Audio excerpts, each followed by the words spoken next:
Muito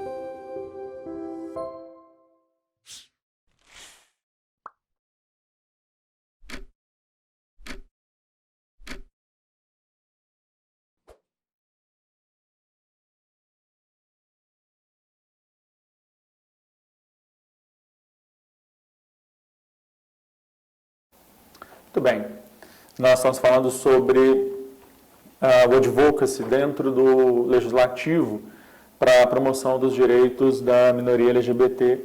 Eu estou falando no primeiro momento sobre o legislativo federal, depois vamos falar também sobre os legislativos estaduais e municipais.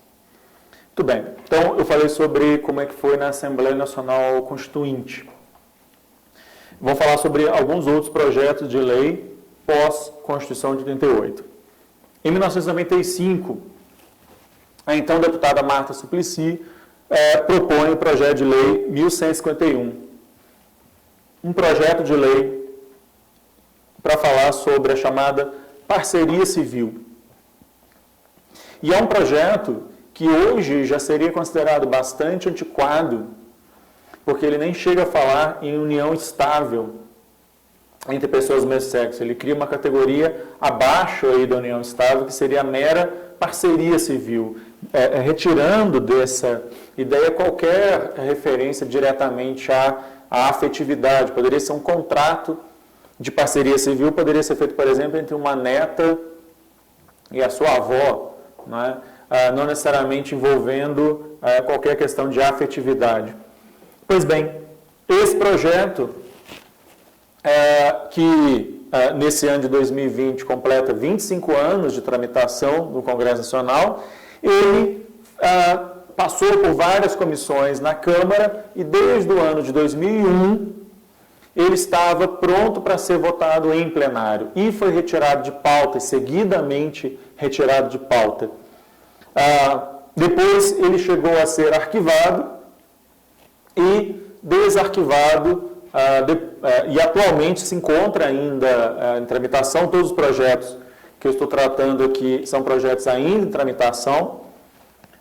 Ele se encontra ainda dentro da Câmara dos Deputados sem data para ser colocado em plenário, em votação em plenário. E aí é importante a gente imaginar que em 2001 ele é colocado em votação para a possibilidade de ser aprovado ou rejeitado pelo plenário da Câmara, e fica nessa posição até que em 2011, ou seja, 10 anos depois, o STF vai decidir sobre a união homoafetiva, considerando esses 10 anos em que o projeto estava parado, fora todo o tempo de 95 até 2001, e quase 10 anos depois da decisão do STF, que ano que vem completa 10 anos, o Congresso Nacional, de lá para cá, ainda está na mesma situação de não aprovar legislações criando que seja a figura da parceria civil de que tratava o projeto, ou trata o projeto da Marta Suplicy. Ao contrário, inclusive, o Congresso Nacional tem na Câmara dos Deputados um projeto de lei, esse aqui de 2013, 6.583, chamado de Estatuto da Família, que, em sentido oposto, ele vai propor, na verdade, que a família só seja reconhecida união estável entre homem e mulher, casamento somente entre homem e mulher, dando um passo atrás à decisão de 2011, da qual que a gente vai falar mais à frente, dando um passo atrás à decisão de 2011 do STF, que vai falar sobre a união estável entre pessoas do mesmo sexo.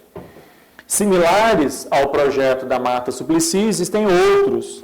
Coloquei duas referências, um de 2007 e um de 2009, mas existem vários outros também falando sobre o reconhecimento da união estável entre pessoas do mesmo sexo. E que também, sem muita chance de aprovação, principalmente durante a atual legislatura.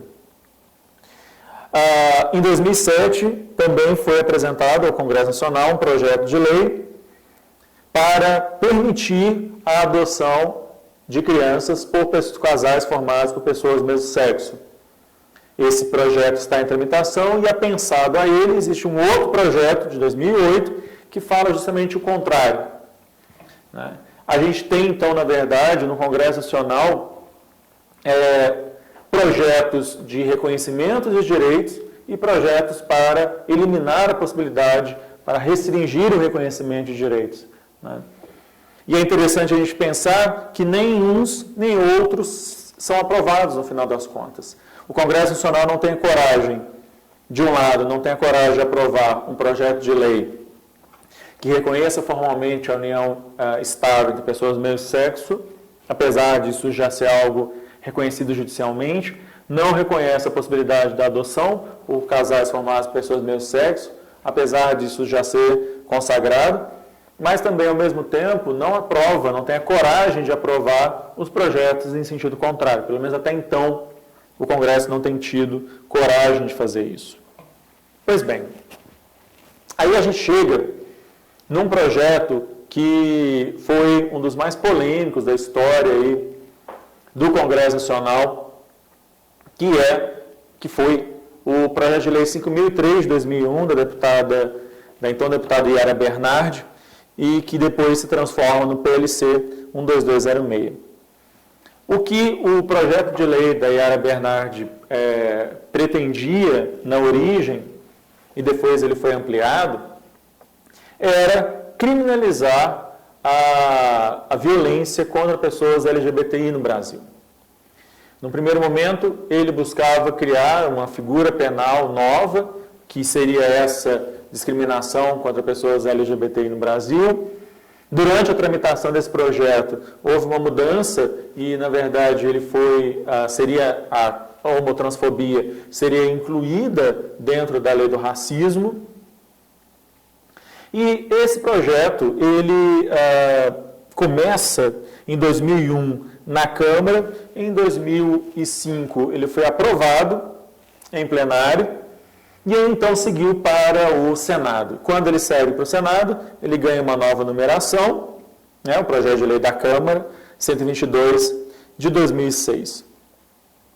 Ele coloca, já está com essa redação de colocar a LGBTfobia como uma espécie de racismo, né, as mesmas figuras de discriminação por cor, raça, origem, procedência nacional e religião seriam aplicadas também à discriminação por orientação sexual e identidade de gênero. Ou seja, estaria protegida contra a violência, tanto a violência física quanto a violência moral, a discriminação.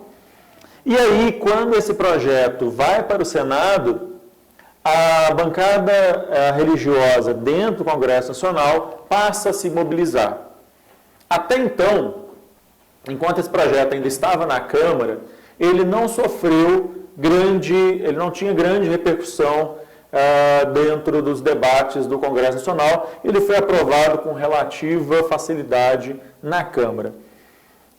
No entanto, a sessão em que houve a votação dele na Câmara foi uma sessão bastante tumultuada, porque foi naquele momento que a bancada religiosa dentro do Congresso, dentro da Câmara especificamente, percebeu que esse projeto ele poderia ter repercussões nas questões religiosas, né?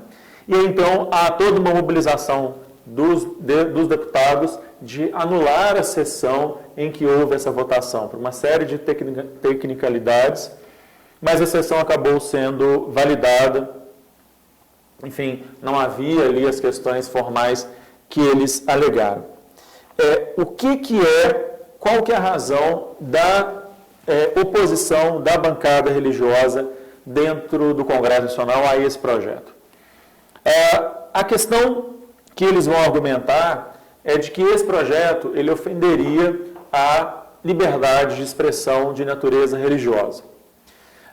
Esse projeto vai ser chamado de mordaça gay, não é? Por vários dos líderes políticos e religiosos ligados a essa mesma bancada. E a grande questão qual é o limite da liberdade religiosa, qual que é o limite da liberdade de expressão? Em nenhum momento a bancada religiosa chega a negar que haja violência física contra pessoas LGBTI no Brasil. Chega-se até a comentar, em alguns discursos, isso aparece, que essa é uma violência que não seria sistemática, que na verdade seria uma violência em que a maior parte dela, segundo esses que falam isso, seria provocada, na verdade, por brigas entre LGBTs. Né? Brigas de casal, por exemplo, entre dois homens, e que aí o que se está chamando de homofobia, na verdade, foi uma violência praticada de um LGBT por outro. O que, na verdade, não é o caso, ou não é o caso da maioria das hipóteses de violência que LGBTs sofrem. De outro lado, a grande questão que a bancada religiosa vai colocar é que, se fosse aprovado o projeto, os líderes religiosos eles estariam proibidos de falar contra a homossexualidade ou a transexualidade, enfim, nos seus locais de culto. Pois bem, essa é uma questão importante para a gente, porque, afinal de contas, ela está falando sobre um tema muito caro ao direito constitucional, ao direito público, que é a questão da liberdade de expressão e da liberdade religiosa. Então, em primeiro lugar, é importante a gente relembrar que não existem direitos absolutos. O STF, por várias vezes, já afirmou isso. Não existem direitos fundamentais que sejam absolutos.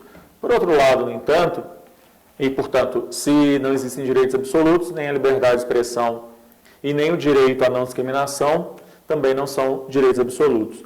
Mas, por outro lado, é importante a gente, então, começar a traçar qual que é o limite dessa liberdade de expressão. A Constituição garante que todos podem se manifestar livremente suas opiniões, desde que não haja anonimato e que, caso essa manifestação cause prejuízos, danos a outras pessoas, que essas pessoas tenham direito à indenização pelos danos morais, materiais, etc., que essa manifestação causar. Ou seja, a Constituição garante a liberdade de expressão, mas ela garante uma liberdade com responsabilidade. Por outro lado, a liberdade religiosa é garantida na Constituição no sentido de que ninguém pode ser nem beneficiado nem prejudicado por suas opiniões religiosas. A Constituição garante, num Estado laico, que cada um possa exercer a sua religiosidade de maneira livre e que isso não pode significar nem prejuízo e nem benefício para quem quer que seja. Inclusive, o direito à liberdade religiosa deve implicar, inclusive, no direito a não ter qualquer religião que seja. E, de novo, o Estado laico é a única forma de relação entre Estado e religião que garante a liberdade religiosa de todos. Os extremos, que seriam um Estado confessional de um lado e um Estado ateu de outro lado, não garantem a liberdade religiosa de todo mundo. Um Estado com religião oficial só garante liberdade religiosa plena para quem pertence àquela religião. Um Estado ateu não tem religião e também não permite que as pessoas tenham. O Estado laico, por outro lado, ele é a única forma de organização do Estado com relação à religião que vai garantir a liberdade religiosa de todos. Eu estou chamando a atenção disso tudo porque a liberdade religiosa é a grande discussão que vai aparecer não só no PLC 12206, mas até mesmo na decisão do STF sobre essa questão tomada no ano passado, que vai ser objeto de um módulo no seguinte, que a gente vai tratar. A questão da liberdade religiosa vai aparecer expressamente no voto do ministro Celso de Mello, no julgamento da BO 26 e mandado de junção 4733. Então, essa é uma questão importante aí, porque ela vai novamente aparecer mesmo lá no STF. E aí, a grande questão que a gente tem que pensar com relação a esse problema é que essa questão é um falso dilema, na verdade, é um falso conflito entre o que seria a liberdade de expressão e a liberdade religiosa, de um lado, e o princípio da não discriminação, por outro. Por quê? Quando a Constituição garante a liberdade religiosa, ela garante que líderes religiosos possam, e pessoas com determinadas, com as suas com a sua fé, elas possam exercer a sua espiritualidade dentro dos cânones daquela religião. No entanto, o que muitas vezes acaba acontecendo é que líderes religiosos mesclam questões que dizem respeito exclusivamente ao seu âmbito religioso com outras questões de moralidade. Então, não é incomum você ver em discursos de líderes religiosos, sejam nas igrejas, sejam pela internet, divulgados na internet, em que se faz uma associação entre, por exemplo, a homossexualidade e a promiscuidade, ou a homossexualidade e pedofilia, né? Ou em qualquer forma de orientação sexual, identidade de gênero diversa, e questões imorais ou de repúdio com relação à prática de crimes, etc. Quando um líder religioso ele desborda das suas questões puramente religiosas para dizer que a homossexualidade é pecado, por exemplo, que Deus condena uma pessoa que seja homossexual e que isso está absolutamente dentro da sua liberdade religiosa, quando ele vai para além disso e atribui às orientações sexuais, identidade de gênero, qualidades morais dessa espécie que eu falei, a promiscuidade, pedofilia, etc., isso não está dentro da liberdade de expressão e isso não está dentro da liberdade religiosa. O que eu tenho aí é um abuso de direito. O mesmo abuso de direito, inclusive, que eu mencionei anteriormente no caso lá do cabeleireiro e do dentista, né? Enquanto há uma pretensão legítima do dentista de saber sobre o seu próprio status serológico, sobre o seu status, se ele tem ou não uma doença venérea, é algo absolutamente abusivo ele exigir que o outro faça um exame para que ele mesmo possa ter conhecimento sobre o seu próprio status. Quer dizer, ele mesmo fazer o exame e exige que o outro faça.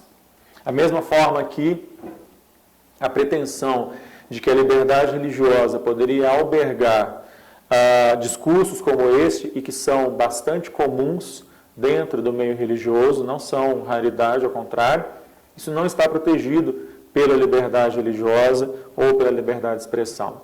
Daí que o texto do que trazia o projeto, o PLC 12206, ele em nenhum momento ofendia a liberdade religiosa, a liberdade de crença, a liberdade de culto, etc., desde que estes fossem utilizados dentro dos limites. Uma outra questão que também vai ser alegada pelos que eram contrários a esse projeto, era de que se ele fosse aprovado, os líderes religiosos seriam obrigados a aceitar LGBTs em suas igrejas. LGBT em suas igrejas. Isso ou seriam obrigados a aceitar que esses LGBT quisessem se casar e seriam forçados a fazer casamentos dessas pessoas, ou que seriam obrigados a aceitar que eles se beijassem em público. Há vários discursos nesse sentido, em público dentro da igreja, quero dizer.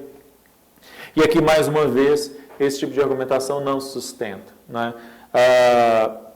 Aquilo que são dogmas da fé, eles devem, de determinadas concepções religiosas, eles devem ser respeitados, e aqueles que se interessam em frequentar, em aderir àquela vertente religiosa, têm que ou se coordenar, ou aceitar aquilo dali, ou não, ou estar fora. Da mesma forma que um líder religioso pode dizer que não vai celebrar o casamento de uma pessoa que é divorciada, porque isso vai contra a lei de Deus, alguma coisa assim, ele tem o direito de dizer que não vai fazer o casamento de duas pessoas do mesmo sexo, porque isso vai contra a lei de Deus, né? Da mesma forma que se pode censurar um casal que age de maneira, um casal de um homem e de uma mulher, que age de maneira imprópria dentro de uma igreja, pode-se censurar também um casal de pessoas do mesmo sexo que faz a mesma coisa dentro de uma igreja. Não há, nesse sentido, nenhuma diferença e, de qualquer forma, eles estariam igualmente protegidos pelo direito nessas manifestações de defesa aí dos valores, das crenças que eles albergam. Então, todas as questões que, afinal de contas, vão ser colocadas pela bancada religiosa contra o projeto de lei não se sustentam e, na verdade, vão criando aí falsos dilemas e pânicos morais que acabam se repercutindo e dando dividendos políticos, e no final das contas é muito isso que acaba acontecendo, de uma série de pessoas que vão ser eleitas ou reeleitas com esse discurso de proteção da família contra um pseudo-projeto de dominação, alguma coisa assim, por parte dos LGBTI. Pois bem, diante das várias oposições colocadas pela bancada religiosa aos projetos, ao projeto de lei 12206 no Senado, o relator, o Paulo Paim, que se tornou relator desse projeto, assim como a senadora Marta Suplicy e outros senadores que eram favoráveis, tentaram fazer acordos, costurar acordos com a bancada religiosa. O projeto foi modificado, inclusive para incluir ali expressamente que o disposto naquela lei não se aplicaria a templos religiosos, mas nem assim a bancada religiosa se deu por satisfeita. O que vai acontecer? Foi apresentado no Senado um projeto de lei para a criação de um novo Código Penal e a bancada religiosa conseguiu a aprovação de uma moção para que o PLC do 206 fosse anexado ao projeto do novo Código Penal, como uma forma de se perder todos esses anos de tramitação que vem desde 2001. Esse apensamento ele vai acontecer em 2014, e aí todos esses 13 anos de tramitação se perderiam. E o que acabou acontecendo é que, uma vez apensado o projeto, o PLC 12206, o projeto de novo Código Penal, na tramitação desse projeto do novo Código Penal, ficou claro que eles só conseguiriam fazer com que esse projeto avançasse se fossem retirados alguns pontos polêmicos. Havia, por exemplo, nesse projeto, uma ampliação das possibilidades de aborto legal, que foi logo retirado e colocado em destaque para que o projeto principal pudesse seguir. Uma outra parte que vai ser rifada para que o projeto pudesse prosseguir vai ser justamente a proposição de criminalização da LGBTfobia. É dizer, para que o projeto do novo Código Penal pudesse ter seguimento, foi necessário sacrificar os quase 14 anos de tramitação do PLC 12206, que começa lá em 2001. Desapensado que foi, como ele não teve nenhuma movimentação própria, ele acabou sendo arquivado em 2015. O caso do projeto de lei 12206 é um caso bastante paradigmático de advocacy e de lobby dentro do Congresso Nacional por parte da bancada religiosa e de uma incapacidade dos partidos políticos que teoricamente apoiam essa causa de se mobilizarem para conseguir a aprovação do projeto. Ele certamente é um leading case de sucesso aí de lobby da bancada religiosa contra o avanço de direitos, de reconhecimento de direitos da minoria LGBTI no Brasil, e é também um leading case de fracasso que precisa ser estudado por aqueles que defendem os direitos dessa minoria, que fazem esse trabalho de advocacy dentro dos legislativos, para que se aprenda com os erros que foram cometidos aqui, e foram vários. Há erros de estratégia e há erros de discurso, né? E eu queria terminar esse bloco falando justamente sobre isso. Quando a gente está falando sobre advocacy dentro do Congresso Nacional, é necessário ter estratégia de discurso.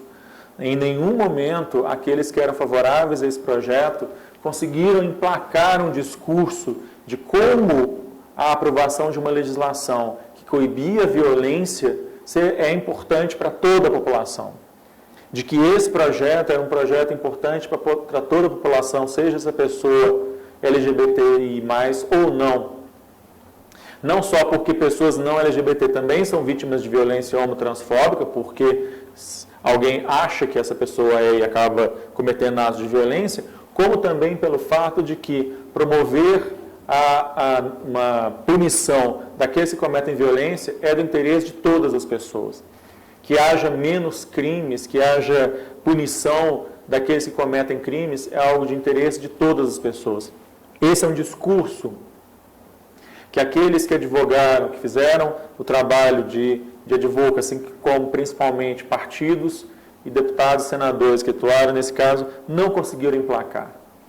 O discurso que venceu, que era o discurso que mais pautou a discussão do PLC 12206, era a proposição de que ele era um projeto que violava as liberdades fundamentais, de um lado, e aqueles que simplesmente se opunham a esse discurso, tentando desconstruí-lo. Ou seja, não se conseguiu construir um discurso positivo em torno do PLC 12206. No máximo, o que se fazia era tentar desconstruir os mal-entendidos ou discursos politicamente engajados em criar pânico moral em torno desse projeto.